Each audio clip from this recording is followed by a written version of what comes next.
د بریاو لپاره اته کوچني ګامونه.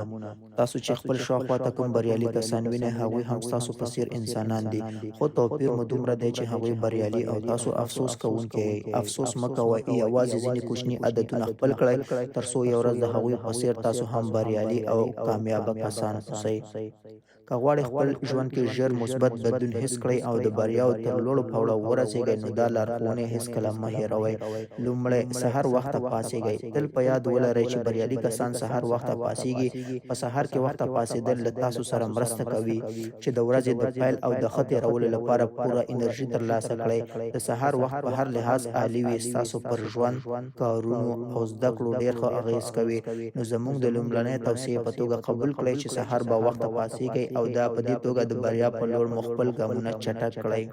دویم، منظم اوسئ. منظم اوسېدل تاسو ته د فکري تمرکزي ځواک درکوي او په دې توګه مو کارونه ښه ترلاسه کولی شئ. له خوبه تر ویښېدو وروسته حتما خپله بستره ټولوئ، حمام کوئ یا هم سر مخ وینځئ، ویښتان مو منظموئ او خپل ورځ پیلوئ.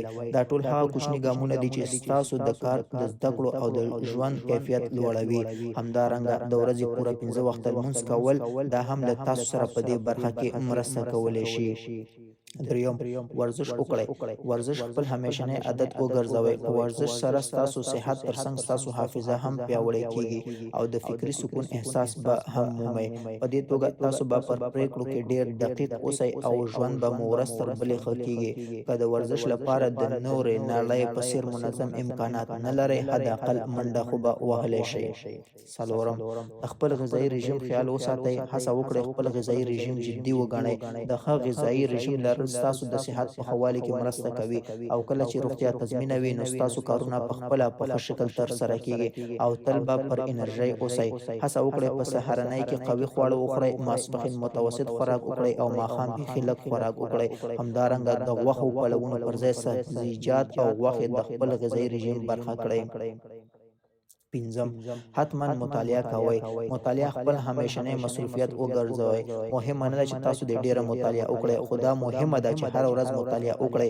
لوستل ستاسو فکري وړتیا او د نړۍ لید پراخوي او په دې توګه ډیر ژر د کامیابۍ په لور تللی شئ. شپږم، د سپارل شوی کار په مینه وکړئ. ځینې خلک ورسپارل شوی کار په مینه نه ترسره کوي او دا په دې توګه په خپله ځان ته یو ډول بوج او ناهیلي پیدا کوي. دا ومنئ که تاسو هغه کار هر ډول ترسره کوئ خو تاسو به یې کوئ، نو د خراب پر ځای په مینه یې وکړئ تر څو یې ښه پایلې ووینئ. اووم، د خپلې ورځني فعالیت محاسبه وکړئ. وایي دلته دم او قدم دواړه په حساب دي، نو د شپې پر مهال حتما د خپلو ورځنیو فعالیتونو یو جاج اخلئ او وګورئ چې کومې مثبتې او کومې خرابې نقطې موجود دي. په دې توګه خپلو مثبتو کړنو ته قوت ورکړئ او کمزورې نقطې مو لرې کړئ. اتم، وخته ویده شئ. د شپې لخوا وخته ویده کېدل ستاسو په ژوند کې ډېر مثبت تغیر راوستلی شي. بې ځایه بېخوبي، تر ناوخته بنډارونه کول، چکرې وهل او نورې غیر ضروري کړنې یوازې د وخت ضایع کول دي او تاسو د ناکامۍ خواته ټیل وهي. نو هڅه وکړئ وخته ویده شئ او خپل ژوند منظم کړئ.